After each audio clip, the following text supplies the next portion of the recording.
Go T, you can talk. Hello, and you are now tuned in to the Village Drum with co-host today. My name is T. Hawk, one of the main artists right now within Newark, New Jersey, but we're here to shine a beautiful highlight on assemblyman running for mayor out in Roselle, New Jersey. Jamel Holly, thank you for coming to the show. Oh, thank you for the invitation. I love it. So we're going to touch a base on a shine a light of you because you're the highlight for the day.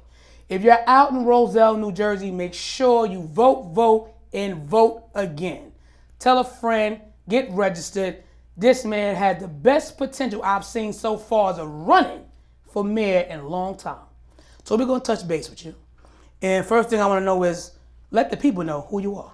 Well, then, thank you again for the invitation. It's a privilege and honor to be back into the studio again. I spent several years coming back and forth for different interviews, different issues and policy matters that I was been involved with. So again, thank you for the invitation. And so sort of what you mentioned in the introduction there, currently running for Mayor of Roselle, previously was the Mayor of Roselle, New Jersey, back in 2012 to 2015.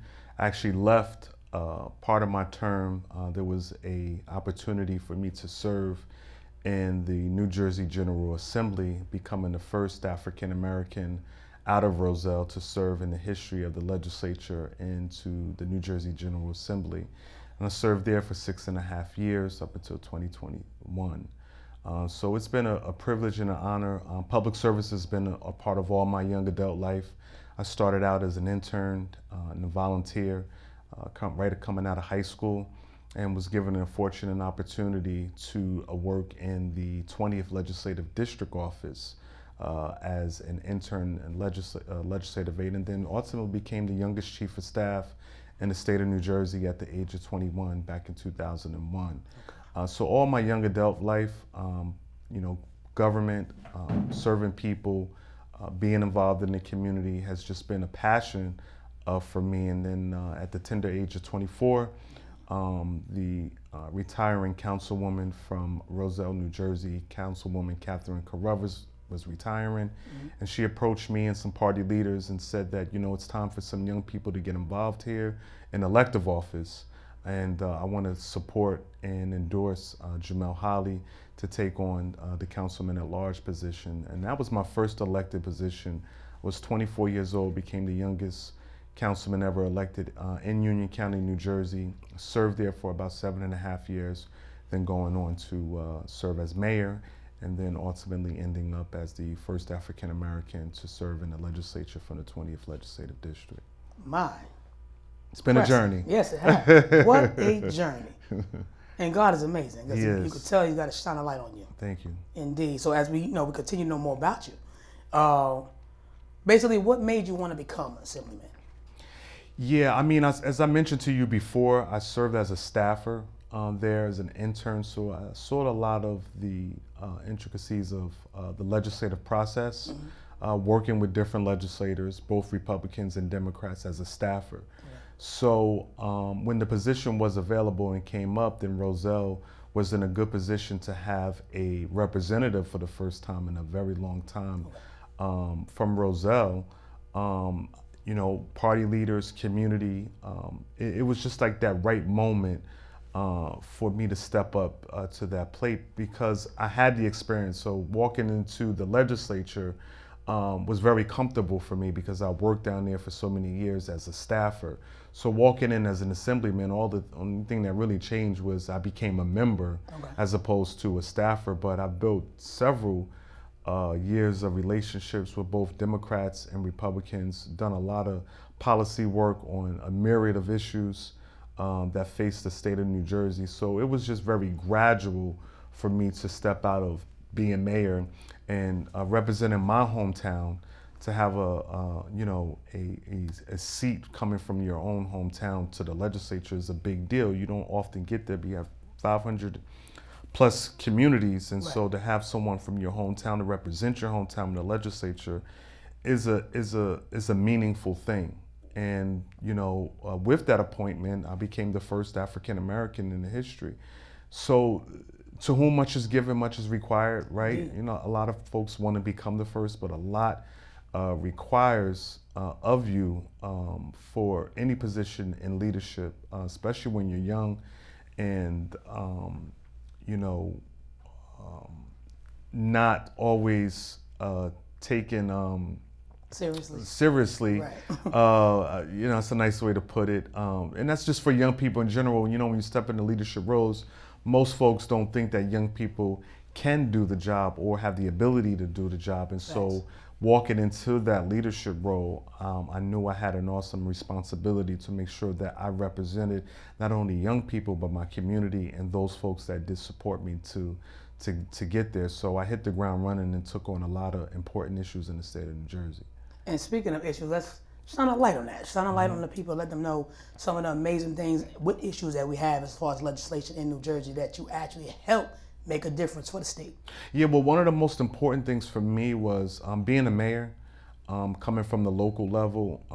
A lot of the issues that are dealt with at the state level, most legislators don't have that local experience. You do have mayors that have served in the legislature. You do have council people that have served in the legislature. Sometimes, mostly, you know, there are moments where legislators, that's their first public office. Okay.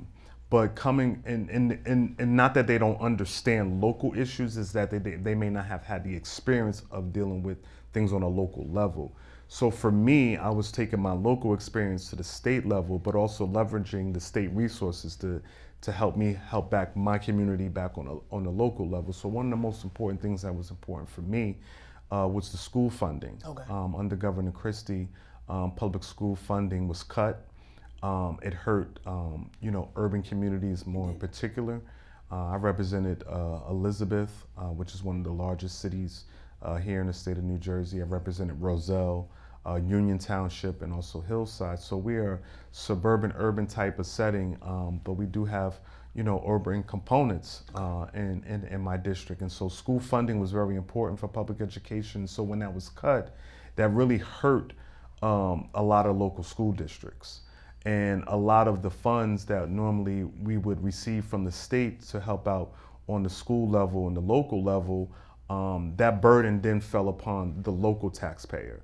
And so you had instances where, you know, the local school boards had to raise taxes through property taxpayers and put that extra burden on them to just cover the costs of running public schools. So one of the things that I fought for with Speaker Prieto and our Democratic-led legislature was to restore the public educational funding for our school districts. And as a result of that fight from back then up until this day, we have school funding formula funds, a formula that funds our local public school districts. And it's a big help to get those dollars back into our public school system so that the burden is not left on a property taxpayer. A majority of local property taxpayers don't have kids in school, or have had kids in school, but they're, you know, gotten older. And so we didn't want to place a lot of burden on those individuals by having to raise property taxes on the local level through our school budgets. And so having that funding at the state level really helped a long way, and it's still in place to this day. And I'm very proud of that fight, because it's folks like you and I who rely on public education for our future. It's all we really ever had in terms of our education. I just think that in order for us to make sure that our next generation has the resources that it needs, the one thing that we shouldn't lack is the financial resources to make sure that they get those resources that they get to develop themselves into great young adults for the future. I agree, because education is key. I think without education, where would we be at? We wouldn't have the knowledge and know-how to be able to learn, to partake in politics and partake in helping the community, because the community is key. We grew up there, we go to school there, is what makes us the resident, the person that we are and we become. So with that in knowledge, my main thing is, why Mayor for Roselle? You know, when I left Mayor of Roselle, it was one of the hardest decisions I had to make. But I thought that at that time, that elevating to the assembly again to make sure that Roselle had a voice at the state level, to make sure that we had those resources that were there at the state level. It's nothing like having your own at that table at the State House take back resources back to your home, and there's no better opportunity to have a voice from your own community there. Right. So it was a very difficult decision for me to make to go elevate myself to the assembly, because I certainly miss my hometown, local on the day-to-day, dealing with the daily issues that we had going on in Roselle. So detaching myself locally and going to the state level, while I still remained in Roselle, resided in Roselle, my responsibility wasn't the day-to-day of Roselle. I had to deal with the state issues and making sure I keep an eye out on the resources that were available to the state to bring them to the local level. And so that elevation definitely helped out my home community, but it was a very hard decision for me to leave that day-to-day. But I felt, though, at that time that what better yet to go to the assembly and help out my community at the state level. Right. And so my term ended in 2021. I was unsuccessful in running for state senate for our district. Okay. And the direction, having set out for a couple years of not being in public office, the direction that my hometown currently right now is going through is a very destructive direction.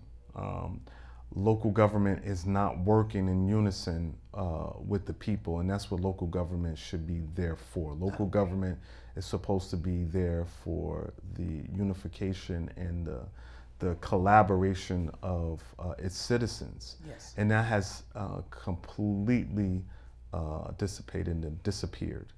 And we're going down this track where local services, when you talk about public works and you talk about communication and you talk about community pride and community spirit and community partnerships and community collaboration, is going on a downward spiral. And I think that for a small community like Roselle, we're not a big city, we're not a big township.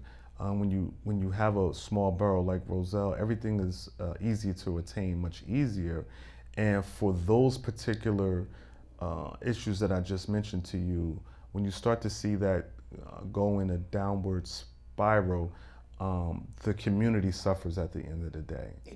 And you don't get the necessary resources and help that is supposed to be available from local government to its citizens. It's not met, and it doesn't work. And then you find yourself having these divisions and the destruction of a community that is beautiful. I have a beautiful, beautiful community. We're the first town lit by Thomas Edison's incandescent light bulb. We have history there. One of the signers of our Declaration of Independence was a Congressman, Abraham Clark, who our high school is named after. Okay. Lived there. He was the signer of the Declaration, had a home there, lived there, represented us in the Congress for many, many years. We have a multitude of sports athletes that have come out of Roselle on the National Football League, the National Basketball League, and other national sports. So we have a very, very good community. It's just going in the wrong direction. We lack public works services, and this is no intent to the people who work there, because I think we have great men and women who work for our borough, but as you know, everything starts from the top. Exactly. Leadership starts from the top, and when you have employees who are disgruntled and have employees who make recommendations and employees who are all in to make the community better, and they're ignored, you then see this morale that is devastating for a small community, in particular Roselle. That would be when morale is low in any community is bad, but when you're such a small community, when that starts to go in a downward spiral, I think is very destructive for a community. And so I think that I bring a wealth of experience from my years of serving on the local level, a wealth of experience dealing with everything that I've learned on the state level. And so you have Roselle that is here, that is going on a downward spiral. Do I sit here and I let that go, or do I involve myself in a position to where I know that I can do better? One, I know I have the experience to get things done. Right. And at the end of the day, I love my community and reside in my community, and I want to see it do better, and I'm not going to just sit on the sidelines to allow it to go into that destructive pattern and uplift it Right. and bring hope and opportunity and bring Roselle to its full potential that I